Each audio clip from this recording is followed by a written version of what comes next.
Welcome back to our channel. నా పేరు Vasavi. I hope your all doing so great. 4 weeks complete అయిపోయిందండి. Day 29 లోకి వచ్చేసాం అనమాట. సో లాస్ట్ 2 వీక్స్ నేను వెయిట్ చెక్ చేసుకోలేదండి. నేను వీడియోస్ కూడా చేయలేదు. ఏంటంటే కంప్లీట్ నా ఫోకస్ అంతా కూడా వాకింగ్, ఆ తర్వాత మెడిటేషన్ పైన ఉందనమాట. సో మీతో షేర్ చేసినట్టు 2 వారాలు ఆ రెండిట్లపైనే శ్రద్ధ పెట్టాను. సో మెడిటేషన్ అయితే చాలా చాలా సాటిస్ఫాక్షన్ ఇచ్చిందండి. 5 minutes కూర్చున్నాను, అంతకు మించి నేను కూర్చోలేదండి. కానీ ప్రతిరోజు కూడా 5 నిమిషాలు మెడిటేషన్ అయితే చేశాను. సరిపోదు, కానీ అట్లీస్ట్ స్టార్ట్ చేశానన్న ఆనందం అయితే ఉంది. ముందు ముందు ఇంకా పెంచుకోగలను అన్న ఇదైతే వచ్చిందనమాట. మెడిటేషన్ విషయంలో చాలా చాలా హ్యాపీ అనమాట. కానీ వాకింగ్ విషయం గురించి మీతో చెప్పాలి. ఈరోజు నేను ఒక అద్భుతమైన విషయం కూడా తెలుసుకున్నాను. సో ఏంటంటే వాకింగ్ అన్నది నేను ఫస్ట్ మీకు 2 days అనుకుంటా మీకు షార్ట్స్ షేర్ చేశాను. ఆ తర్వాత వచ్చేసి ఎందుకు చేయలేదంటే ఒక కన్సిస్టెన్సీ మిస్ అయిపోయింది అనమాట. అంటే నేను ఈ 14 రోజుల్లో ఒక 7 to 8 days అయితే నేను ఫినిష్ చేయగలిగానండి 10,000 steps. మిగిలిన డేస్ అంతా కూడా కంప్లీట్ జీరో అనమాట. అంటే ఏంటంటే ఒక రోజు 10,000 చేశానంటే నెక్స్ట్ డే ఎందుకో బాడీ అన్నది ఏదో బాడీ పెయిన్ రావడం కానీ, బద్ధకంగా ఉండడం కానీ, నెక్స్ట్ డే కంప్లీట్ జీరో అయిపోయేది. మళ్ళీ ఆ తర్వాత రోజు మంచి మోటివేషన్ వచ్చేది, మళ్ళీ 10,000 చేశాను.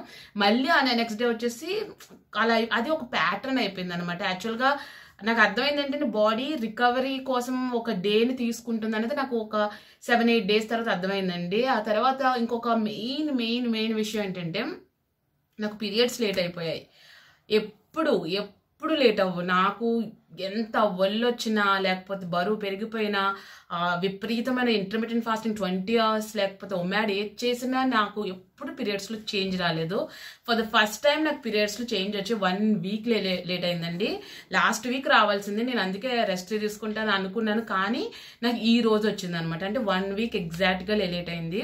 సో దానికి రీజన్ కూడా నేను విపరీతంగా బాడీకి ఒక స్ట్రెస్ఫుల్ ఎన్విరాన్మెంట్ని క్రియేట్ చేసేసానేమో అనిపించేసింది. ఎందుకంటే 16 hours ఫాస్టింగ్ అనేది పెద్ద బాడీకి అంత స్ట్రెస్ఫుల్. నాకు పర్టికులర్ ఫాస్టింగ్ విపరీతంగా అలవాటు ఉంది కాబట్టి అంత పెద్ద టాస్క్ కాదు.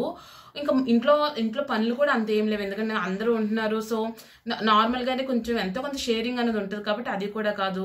సారాగాడు వల్ల కాదు, దేని వల్ల వచ్చిందంటే ఒక వాకింగ్ వల్ల అనిపించిందండి. ఎందుకంటే 10,000 steps ఒక చెయ్యాలి అన్న ఇదితో ఒక రోజు చేయడం, ఇంకొక రోజు వచ్చేసి బాడీ కంప్లీట్గా మొత్తం ఏమి చేయలేకున్నట్టు అలా అయిపోవడం. సో ఇదంతా చూస్తే నేను విపరీతంగా స్ట్రెస్ ఇచ్చాను అనిపించిందండి. అందుకే నాకు పీరియడ్స్ అని 1 week లేట్ అయింది అన్నది నేను పర్సనల్గా అనుకుంటున్నాను అనమాట. ఎందుకు అనుకోవాల్సి వచ్చిందంటే ఫస్ట్ 1 week మొన్న 4 రోజుల ముందు వరకు నేను అలాగే 10,000 ఒక రోజు బ్రేక్, 10,000 ఒక రోజు బ్రేక్ చేశానండి. కానీ ఆ తర్వాత నుంచి ఏమనిపించిందంటే ఏంటి ఇన్ని డేస్ పీరియడ్స్ లేట్ అవుతుందండి, జస్ట్ ఎంత వీలైతే అంత చేద్దామని బాడీ వద్దు అన్న చోట ఆపేశాను అనమాట. అంటే ఒక రోజు 6,000, ఒక రోజు 8,000, ఒక రోజు వచ్చేసి 3-4,000 ఆపేసాను. అలా ఆపేసి ఇవాళ నాకు నార్మల్గా పీరియడ్స్ వచ్చేసాయి అనమాట. మేబీ ఏమన్నా స్ట్రెస్ఫుల్గా టాస్క్ బేస్డ్గా ఉండడం వల్ల ఒక రకమైన హడావిడి అయిపోయిందా ఏంటి అన్నది. ఎందుకంటే అలా ఉన్నప్పుడు మన హార్మోన్స్ అనేవి చేంజ్ అయ్యి మన పీరియడ్స్ అన్నది ఆగిపోవడం అంటే లేట్ అయిపోతుంది అనమాట. సో నాకు పీరియడ్స్ లేట్ అయితే చాలా చాలా పెద్ద విషయం అండి. ఎందుకంటే నేను వెయిట్ లాస్ జర్నీ 5 సంవత్సరాల క్రితం స్టార్ట్ చేసిందే పీరియడ్స్ గురించి. నాకు అస్సలు కరెక్ట్గా రావు. అలాంటిది 5 yearsలో 28 daysకి తప్ప అటు ఇటు అయ్యింది లేదు. ఫస్ట్ టైం లేట్ అయింది కాబట్టి కొంచెం ఆగి మళ్ళీ వాకింగ్ గురించి ఒక సెకండ్ థాట్ అయితే చేశాను అనమాట. సో అదండి ఈ 2 వారాలు. అంటే వాకింగ్ గురించి ఏం అనుకుంటున్నానంటే టాస్క్ బేస్డ్ కాకుండా మీ బాడీ ఎంతవరకు వెళ్తే అంతవరకు చేయండి. నేను కూడా అదే ఫాలో అవుతున్నాను ఈ రోజు నుంచి. ఎంతవరకు అంటే ఎందుకంటే ఒక్కొక్కసారి మనము 10,000 అడుగుల్ని చాలా మోటివేషన్గా చేయగలుగుతాము. నెక్స్ట్ డే ఒక 1000 అడుగులే మన బాడీ ఒప్పుకున్నప్పుడు దాన్ని ఓకే అని చెప్పేసి వదిలేస్తే ఆ స్ట్రెస్ఫుల్ ఎన్విరాన్మెంట్ నుంచి బాడీ తప్పించుకున్నట్టు అవుతుంది. ఎందుకంటే ఎప్పుడు బాడీ సేఫ్ ఫీల్ అవుతుంది అప్పుడు మాత్రమే వెయిట్ లాస్ కానీ ఫ్యాట్ లాస్ అవుతుంది. లేకపోతే అవన్నీ లాక్ అయిపోతే మళ్ళీ అన్లాక్ చేయడం చాలా కష్టం అనమాట. సో అదైతే నేను ఈ 2 weeksలో అయితే నేను పర్సనల్గా ఎక్స్పీరియన్స్ చేసిందండి, మీతో షేర్ చేస్తున్నా. మీకు కూడా అలా ఎప్పుడైనా సరే మనం ఎంతో బాగా చేస్తున్నాను వాసి అయినా తగ్గట్లేదు ఏంటంటే మేబీ ఇది కారణం అవ్వచ్చు చూసుకోండి. ఎందుకంటే బాడీకి ఇప్పుడు చూడండి 16 hours కూడా మీకు 16 hours చాలా ఎక్కువైంది అనుకోండి, వెయిట్ తగ్గించుకోదు.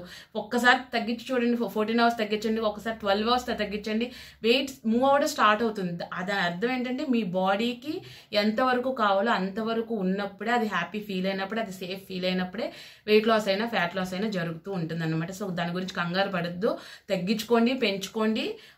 అవర్స్ని చూసుకోండి, అడుగులను కూడా చూసుకోండి. మీకు ఎక్కడ సెట్ అవుతుంది అనుకుంటే అక్కడ ఆగండి. ఖచ్చితంగా ఫ్యాట్ లాస్ అనేది, వెయిట్ లాస్ అనేది జరుగుద్ది అనమాట.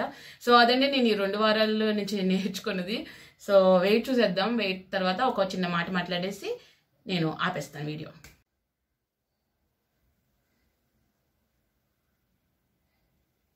సో వెయిట్ విషయంలో అయితే హ్యాపీ అనండి. హ్యాపీ అంటే నాకు జనరల్గా నా వెయిట్ ఇలానే మూవ్ అవుతూ ఉంటుంది. మీకు చూసారు కదా, నేను ఇప్పుడు ఒకవేళ ఏజ్ చేసినా అలా స్లోగా మూవ్ అవుతూనే ఉంటుంది. ఫ్యాట్ లాస్ అనేది స్టార్ట్ అవ్వాలి. ఫ్యాట్ లాస్ స్టార్ట్ అయితే ఇంకా హ్యాపీ అనమాట. అంటే ఫేస్లో చేంజెస్ అయితే కొంచెం కొద్దిగా అనిపిస్తుంది నాకు, కానీ ఇంకా బాడీలో చేంజెస్ కూడా రావాలి. బాడీలో చేంజెస్ వచ్చిన రోజే మనకి కరెక్ట్గా ఫ్యాట్ లాస్ అవుతుందని అర్థం అనమాట. సో ఈ రోజు అయితే ఫస్ట్ డే కాబట్టి చాలా బ్లోటెడ్గా అనిపిస్తుంది. నా ఫేస్ అన్నది నాకు అర్థమైపోతుంది. సో ఇంకా ఈ 4 రోజులు అండి, ఒక డే 4-5 కల్లా మళ్ళీ నాకు పీరియడ్స్ అనేవి ఆగిపోతాయి కాబట్టి అక్కడి నుంచి మళ్ళీ మన రెగ్యులర్ అన్నీ కూడా చేసుకోవచ్చు అనమాట. సో అది వెయిట్ అయితే 2 వీక్స్కి చెక్ చేసుకోకుండా ఉండడం అనేది చాలా హ్యాపీగా అనిపించింది. అదొక పెద్ద, ఏదైనా సరే మన లైఫ్లో అసలే స్ట్రెస్ ఎక్కువ. అంటే ఏదో ఒక పనికో, పిల్లలకో, హస్బెండ్ వల్ల, ప్రతి ఒక్కరి వల్ల ఏదో ఒక చిన్న స్ట్రెస్లు ఉంటూనే ఉంటాయి. మళ్ళీ దానికి తగ్గట్టు మనం యాడ్ చేసుకోకూడదని నా అభిప్రాయం అనమాట. సో ఈ 2 వీక్స్ వెయింగ్ మిషన్ చూడకపోతే చాలా హ్యాపీగా అనిపించింది అనమాట. సో మోస్ట్లీ వీక్లీ వన్స్ అయితే చెక్ చేసుకుంటానండి. మండే వీడియోలో కానీ, థర్స్డే వీడియోలో కానీ, ఏదో ఒక వీడియోలో మీకు వెయిట్ అనేది ఖచ్చితంగా చూపిస్తూ ఉంటాను. సో అదండి. సో నెక్స్ట్ థర్స్డే వీడియోలో కలుసుకుందాం.